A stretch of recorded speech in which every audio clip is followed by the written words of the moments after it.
นี่จำเริญเป้าnhận nhômในซุ่มตัวสอเปรียบเฮียเปล่าซุ่มตัวสอดับเปรียบเฮียซุ่มตัวสอดับเปรียบเฮียนี่เป็นนอกกรุดกระดึงตบไตเปรียบเฮียลมออกเปรียบเฮียเปล่าออกเปรียบเฮียnhận nhômซุ่มตัวสอ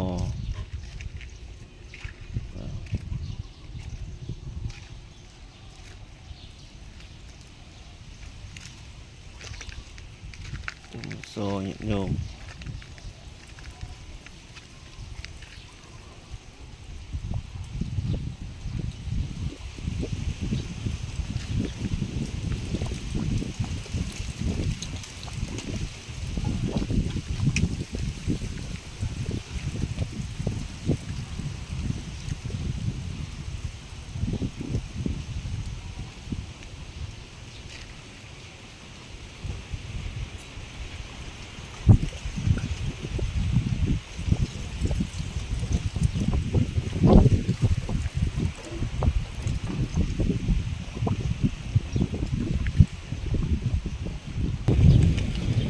นี่เปรียบเฮีย